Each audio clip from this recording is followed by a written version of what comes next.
Hey there, welcome to The Boiling Point. I'm your host, Michael Boyle. Everything we do at Altogether Academy is designed to help our community hardwire courage, resilience, contribution, and joy, even if hard times happen. My goal for this podcast is to leave you feeling inspired and empowered with practical, perhaps even profound, ideas and tools to make your life a place worth loving. If you'd like to go deeper and explore a complete and traversable path with maps, tools, instructions, camaraderie, and support all in one place, you can join the Joyful Excellence Mastermind community, where for a fraction of the cost of typical therapy, you can get so much more. Or you can sign up for our free newsletter, check out our blogs and books, take the 30-day reset from surviving to thriving, all by visiting the Altogether Academy website. Please enjoy this free episode and reach out with any questions or requests for me to speak on certain topics here or to an audience near you. Love to all. Together we thrive. Okay, so what I'm going to talk about today is the grace and ease question, and I think by way of a little bit of an explanation is I think one of the things that I'm good at and you all have come to value is that when something is alive for me, when something is spontaneously arising and I'm excited about it, that's worth sharing. So sometimes it's worth, going off of we've been doing the personal mythology stuff and we can come back to that. But today I want to talk about this because it's alive and I've been really thinking about how simple and effective this is. And it started off by me brainstorming how to help people get unstuck from depression. But this is really relevant to anyone for anything. But depression, I think, is a great litmus test because I think depression, quote unquote, what I would call freeze of fight, flight, or freeze or survival mode is the most difficult state to get out of. It's the least preferable defense mechanism for our biological desire to get out of a dangerous situation. So it's the last resort. In other words, if we are in survival mode for a good reason, and there is a real threat, we prefer to fight it successfully or run away from it successfully. Really, firstly, we prefer to run away from it successfully. If we have to, we prefer to fight it successfully.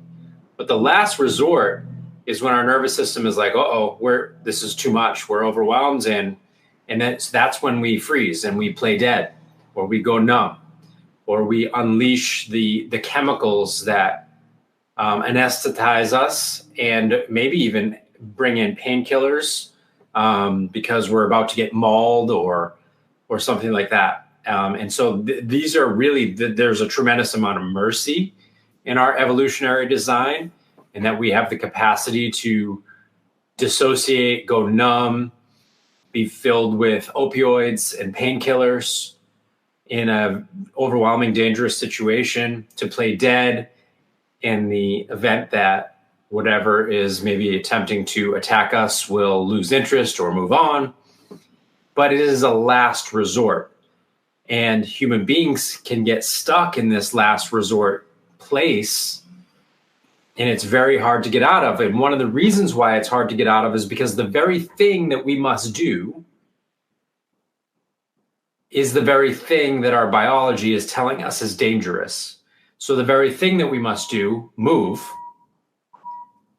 our neurochemistry is attempting it is under the impression that it's not safe to move.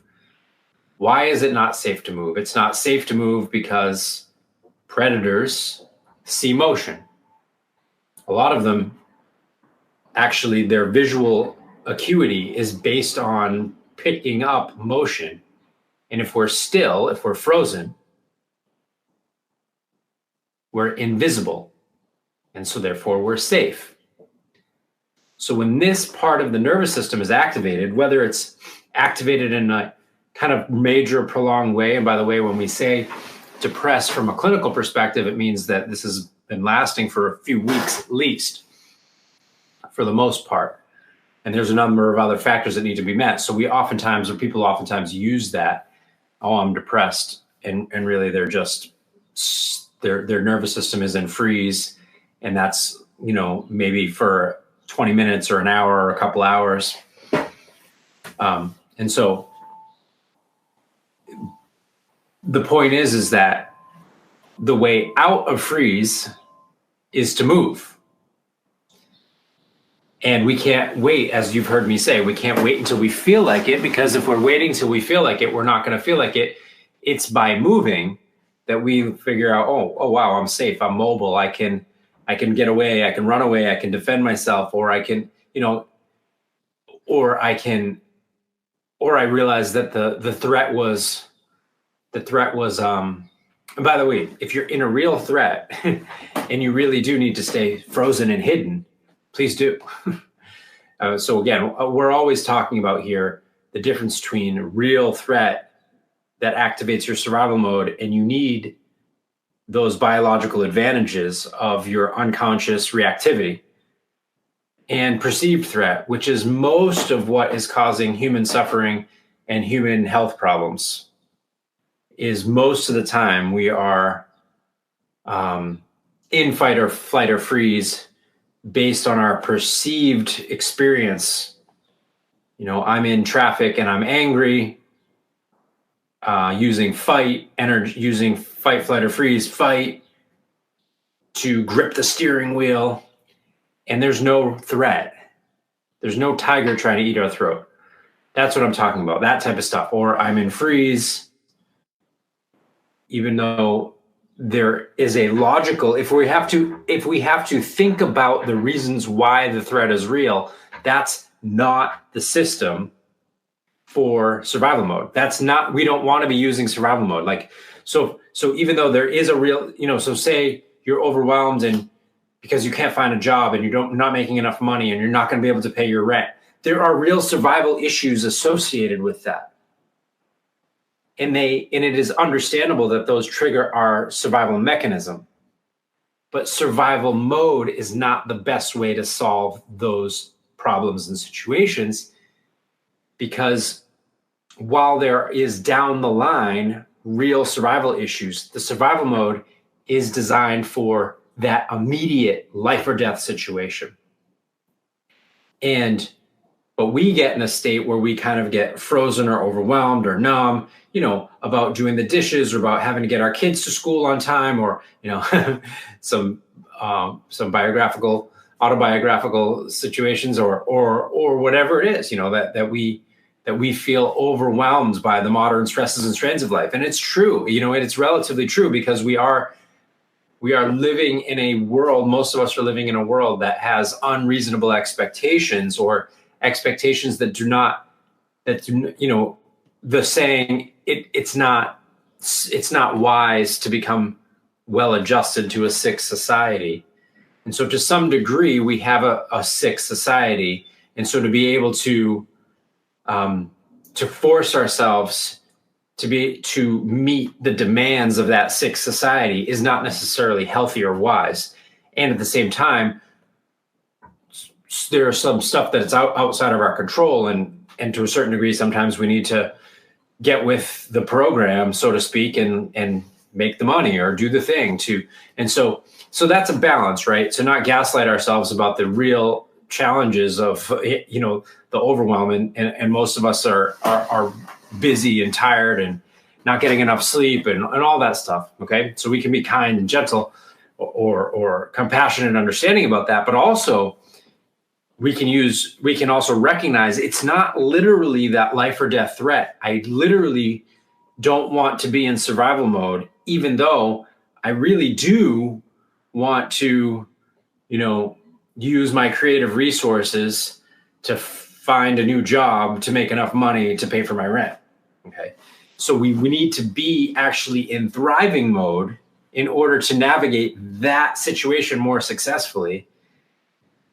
And yet we often will get frozen or stuck, or we'll be angry or frustrated about our situation. We'll be afraid, worried, obsessing, ruminating, or we'll be frozen, shut down, overwhelmed, numb, done, tired, exhausted, no motivation, no inspiration, no joy, no zest for life. Okay? And so this is the hardest state to get out of, because our nervous system has been convinced, so to speak, that it's not safe to move. And then another irony is that if we move too much and our body registers that as an overwhelm, it can trigger the alarm system again and put us back into freeze. So for example, I'm depressed, or I'm stuck, or I'm frozen, which is a better reframe, I think, because depressed is a whole story. Freeze is something that is actually a practical thing that you can work with. And the story that is depression is oftentimes amorphous and has elements of it that are far beyond our control. So if I'm frozen and I don't need to be, meaning there's not a tiger trying to eat my throat, there's not a knife at my neck right now, and it would be more optimal for me to be in thriving mode, then I need to move. But so say it is one of those, I've been frozen, I'm stuck on the couch and watching too much YouTube videos or whatever, and I'm like, okay, I'm gonna do it. And I motivate myself and I go out for a run. But then I was a little bit out of shape. And then I get so sore from that run, that my body feels overwhelmed again, and I go back into a deeper state of freeze. So where the grace and ease question, but I really, really, really want to emphasize, I think it's a really cool thing that it can get us out of the most difficult state to get out of. And that should be evidence that it is super potent and effective in other states as well, not that it is only effective in the freeze situation. But I'm going to explain it through the freeze situation. And because when I do the grace and ease question is, what is the next easiest thing that I'm willing to do in the direction that I value and choose? And when I frame it, when I do that, I am already activating thriving mode, because thriving mode's foundation is based on acceptance and kindness. And if I am doing more than what is easy or that I'm willing to do, if I'm not willing to do it, then it's a should. It's something I think I should do. I must do. I ought to do. I have to do. All of those are a subtle form of psychological distress, a subtle form of psychological threat, even if it's our own internal mechanism. I have to do it. I must do it. I should do it is based on some other, imposition of a belief structure, or I must do it. I have to do it. That's a imposition. And so we are still in survival mode if we are operating from the should, the must, the ought to. But if we're thriving mode, we are already into some of what you all know as the Jolka GPS compass. So Jolka, joy, openness, love, kindness, awareness, gratitude, presence, surrender. We don't need to have all of them, but if we have any of those going, we know that we're in thriving mode.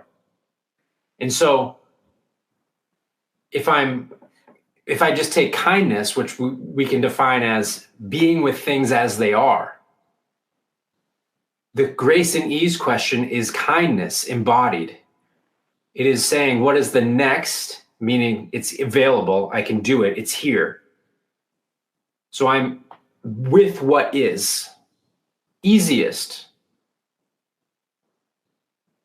thing. What is the next easiest thing that I'm willing to do? There is no should, there is no must, there is no ought. I'm genuinely willing to do it. There's no resistance. And that's why, and it doesn't matter how small, you need to break it down. And this is a really important point, because most people will even still have the shoulds, the musts, the oughts coming in, even when they're doing this. They think they're doing this practice, but they're like, they still, don't break it down even small enough. And it's really, really essential for the type of intrinsic motivation. Intrinsic means it's coming from within. It's not imposed by any belief structures or outer forces. It's coming from inside. That is essential for moving out of depression, right? A lot of people say that when they're depressed is that they've lost motivation. Well, we are rediscovering intrinsic motivation, and the more you rediscover it, the more it grows. And so what I mean by this is that if you do the next easiest thing that you're willing to do, when you do it and you do it successfully, there's a mechanism that goes, oh, I intended to do it. I'm doing it. I did it. Closes the loop. Success. Bing. That lights up the part of the brains that say, oh, I'm moving forward. I'm succeeding. I have agency. I have self-efficacy. I'm moving. And so I'm really, really breaking this down, and I'm going slow with it because it's super countercultural and almost a little counterintuitive, but it actually makes perfect sense. And it really, really works well. No matter no matter what is going on in your life, it is a very skillful approach, because those steps, when you do start doing the next easiest thing that you're willing to do, sometimes it's super, super tiny, but they can start to get exponentially larger really quickly, organically. You do not need to force it. And so you can do this if you are frozen or if you are depressed. You can do this in a way that does not trip your alarm system to go back into the overwhelm. And you can very, very much build it sustainably and organically. And so it looks like that, and it might be that literally the next easiest thing that you're willing to do is to just ask the question. It could be that small. It could literally be finding your direction, your north. So you start with the north. Well, when I remember, part of the statement is, what's the next easiest thing that I'm willing to do in the direction that I value and choose? The direction that I value and choose is your north on the compass. North is not someplace that you ever get to. North is a direction. Our goals, and we think that goal ascertainment is going to bring us happiness. When I get there, I'll finally be Jolka GPS. We think our joy, our openness, our love, our kindness, our awareness, our gratitude, our presence, our surrender is there in the goal. And when I get to there, I will finally feel the way that I want to feel. I'll finally feel fulfilled. I'll be thriving. That's not the way it works. We have to be thriving in order to get to the goal. And then we realize that the goal is just a signpost. The goal is just a direction. And there's another goal, not in a way that feels unsatisfying, because the satisfaction is built into the process. When you do the next easiest thing that you're willing to do, you start flowing with, and you start to get into flow states in your simple, ordinary, everyday life, not necessarily dependent upon, skiing down a mountain or playing sports or all the things that we maybe think are relegated for flow states, but flow states in just your day-to-day, in this moment. When you're in flow, that naturally arises the Jolka GPS. They go hand in hand. So you're already coming from a place of satisfaction, of enjoyment, of love, of kindness, of awareness, of gratitude, of presence. And then, sure, it's wonderful. Goalposts are like cities. You're moving north, and along the way, you're going to go through a city, and and it's great to check out what the city has to offer. Maybe that city has particularly cool restaurants or live music or something like that. It's great, wonderful. But the city is not the your life is continually moving north. And so we can have meta north, or we can have micro norths. And, so it could be, I want to get a new job and make this amount of money, but it also, that could be your direction. So you could say, well, what's the next easiest thing that I'm willing to do to move in that direction? And that's how you frame the grace and ease question. Or you could say like, oh, I want to get rid of this headache. Well, what's the next easiest thing that I'm willing to do? And it doesn't even need to be logical. The answer doesn't even need to be logical. You have the freedom to go with whatever arises and whatever is spontaneous. And so when I say, okay, I want to get rid of this headache. What's the next easiest thing that I'm willing to do? Just ask the question and sit here.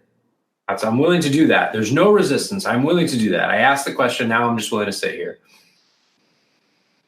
Find that I'm willing to take a deep breath in and let it out. I'm willing to suspend. I'm doing this organically right now. I'm willing to suspend it out.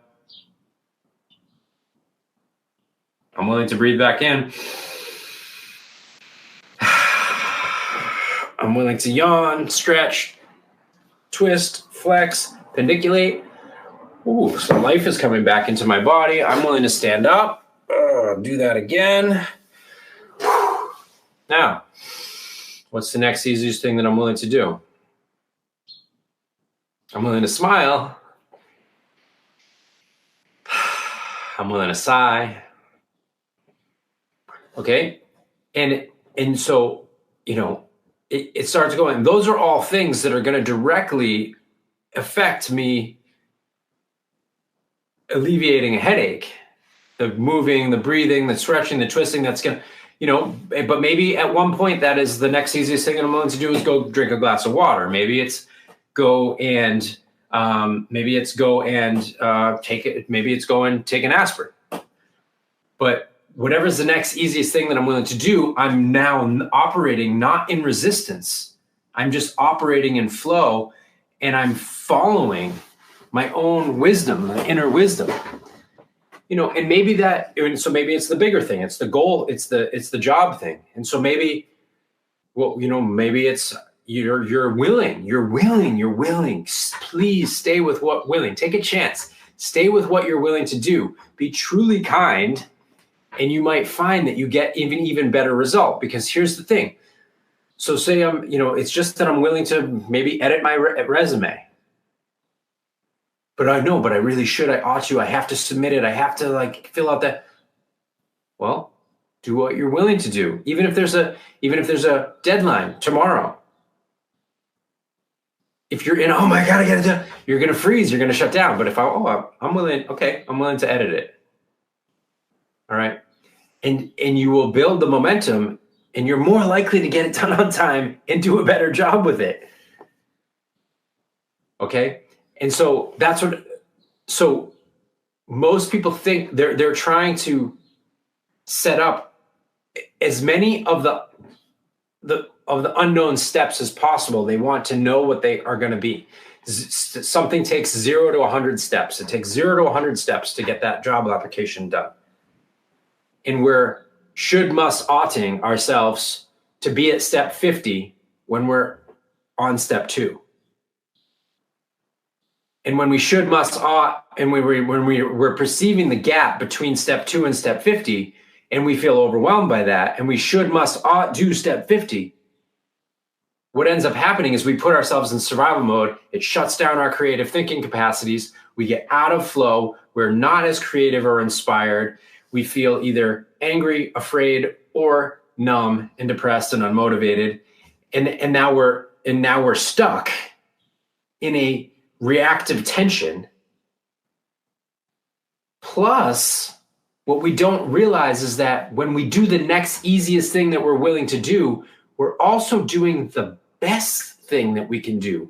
We are taking the next best step. And if we take the next best step at step 2 to 3, and then again at 4 to 5, and then again at 6 to 7, you're going to find that there are chutes and ladders spots where you go from 7 organically to 21.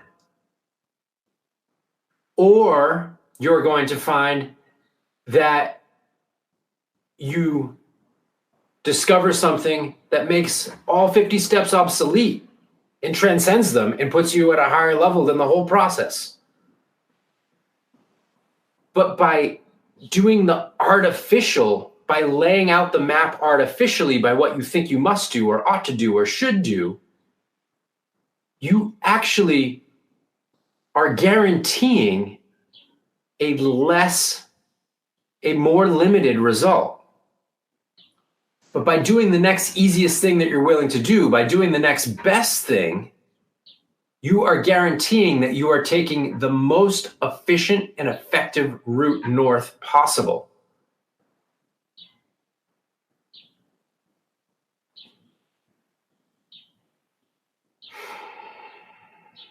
So, there's more to this, but I want to check our time. Yeah, that's about it. There's more components to this, and maybe we'll talk about those another time. But for now, just play around with taking a chance on making it even smaller, even easier, and seeing what happens when you really, really, really lean into the question. What's the next easiest thing that I'm willing to do to move in the direction that I value and choose, and honor and respect whatever comes up, even if it seems tiny, tiny, tiny, even if it seems like nothing, it's doing something. If you're doing it deliberately, it's something. There is no such thing as nothing. If you are willing to sit there and do nothing, that's what you're doing. And now you're in presence. And now you're in kindness, 2 of them. You have Jolka GPS, you have K and P. You're aware, you have A. You're open, you have O. You're letting go of all the shoulds, the musts. That's surrender. Here you have S. And so joy and love arise in that environment as well. So play with what's the next easiest thing that I'm willing to do in the direction that I value and choose. And build sustainably, easily, organically, in a way that makes perfect sense to result in the best possible outcomes, which you for sure do not know at step 2, especially if you're following. If you can predict it all, you know for a fact you're not producing the best outcomes because you've missed out on the step 10 leading to step 72 moment, which wipes out the whole ladder and has you in a whole different dimension. Exponentially better results that come from being willing actually to not know what the 4th or 5th step is, but to simply do what is the next easiest thing that you're willing to do, and then do, and then do, and then boom, and boom, and then okay? So it's actually the only possible way to, 1, be coming from flow and joy, openness, love, kindness, awareness, gratitude, presence, surrender, to be in thriving mode. But it's also the only way to guarantee the best possible outcomes. And it's also the only way to feel secure and grounded, because what we're doing is when we're trying to think about steps 0 to 100, what we're really doing is trying to make the unknown known, and that is an attempt out of fear of the unknown, out of a desire to control the process. We are in survival mode, and we feel the lack, the 0. So the 3 poisons, we feel the lack of where we are between where we want to be. That that lack, that gap, we feel afraid, and then we try to fight for control. So lack, fight for fear, fight for control, 3 poisons. And then we are attempting to predict, make it known. And then when we follow out what we think we should do or ought to do or must do because we know what the steps are, or what we think we know what the steps are, we then are in survival mode, and survival mode narrows our focus to be only on that path. We miss all the other golden opportunities to transcend the path altogether, to level up, to go a different route that we never would have seen, to find a miraculous experience or a serendipity or whatever it is that is the stuff that is truly creative and inspired. So, and then we are, and like I said, so we're trying to attempt to build security, even though we know, actually, logically, even if we're looking at it really honestly right now, we know that we can't really know the steps 0 to 100. We just think we should know them before we move. And then we try to plan them out. And that is an attempt to gain a false sense of security. Why is it false? It's false because we actually know that life doesn't ever go the way it's planned. And if we're operating on that artificial premise as a way to make ourselves feel more secure in the face of the unknown, we are attempting to find security in an illusion, in a delusion. We are attempting to find security in building a house of cards. We are attempting to find security and constancy and stability in something that does not exist other than as our thought structure about how we think it should go or ought to go or must go. But when we are following the grace and ease question, we're actually, what's the next easiest thing that I'm willing to do? That means it's next, it's easy, I'm willing, I'm standing on solid ground. I can always rely on that question. I can always rely on the present moment. I can always rely on my thriving sense of self. I can always rely on awareness. And then awareness, asking the question, what's the next easiest thing that I'm willing to do? Something's going to come up. Always, something is going to come up. It will, it can't not. What is the next easiest thing I'm willing to do? I'm willing to yawn. It doesn't matter what it is. Something will always come up, and you can rely on that because that is the ground of being. That is reality. The future is not reality. The past is not reality. The present, the P on the Jokel GPS, is all there really is. So when you are following the grace and ease question, you are now in touch with the base of reality, and you can rely on that, and that feels grounded and secure. So we are ironically, we're trying to gain a sense of grounding and security by trying to think we should do it or must do it this way or that way. And then we wonder why we don't feel secure, why we feel insecure, and why we feel anxious is because we're relying on something that doesn't exist. Instead of coming back to what is actually the case and following it step by step in a way that starts to build easily, naturally, organically into something better and better than we could have ever imagined. All right. Have a beautiful day, everybody.